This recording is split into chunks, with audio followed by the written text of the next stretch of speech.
কুষ্টিয়াবাসী, আমি যেটা এখান থেকে আপনাদের বলতে চাই, আলেম এটা নবীর ওয়ারিস।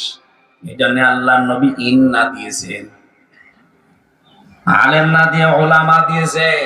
আলেমের বহু বচন, অবশ্যই আলেমরা ওয়ারাসাতুল আম্বিয়া, শুধু নবীর ওয়ারিস না, নবীদের ওয়ারিস। এখন নবী নেই, নবীর সাথে আচরণ যা করতো যার সন্তান যারা, তারা দেখবেন ঠিক ওই আচরণ আলেমদের সাথে করে। কি করতো ওই জামানায়? আমি একজন জারজের জীবনী পড়েছি, সূরা কলমের 13 নম্বর আয়াতের ব্যাখ্যায়, উতুল্লিং বাদা যালিকা সানিম, এই আয়াতের ব্যাখ্যায় পড়বেন। সূরা কলম 29 নম্বর পারায় আছে। ওয়ালিদ বিন মুগীরা তার নাম। নবীজি যেখানেই কোরআনের ব্যাখ্যা করতো বলতো এরকম কথা আমিও বলতে পারি। মুহাম্মদ এটা বানিয়ে বলে, বলেন তো এটা ঠিক? নবীজি এত দুঃখ পেয়েছিলেন ওর কথা শোনার পর। মদিনার ওই আকিক নামক যে বাজারটা ছিল, ওই জায়গায় নবীজির দাওয়াতি কাজ চলছিল। সবাই যখন মন স্থির ভাবে শুনছে, এই লোকটা এসে বলছে এরকম কথা আমিও বলতে পারি, এই মুহাম্মদ কথাগুলো বানিয়ে বলে।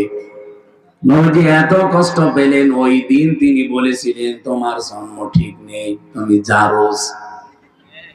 আপনি কাউকে সামনাসামনি বলেন তো তুমি জারজ, ওর মাথায় রক্ত উঠে যাবে না?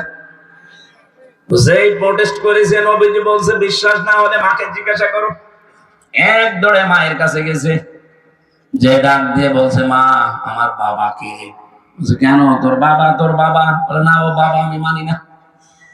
সত্যি করে বল আমার বাবাকে। মা বলছে বেটা তোর কি হয়েছে? এতদিন তো ভালো ছিলি, হঠাৎ মাথা পাগল হয়ে গেল। বলছে পাগল এমনি হয়নি, মুহাম্মদ আমারে ডাক দিয়েছে, আমার নাকি জন্ম ঠিক নেই।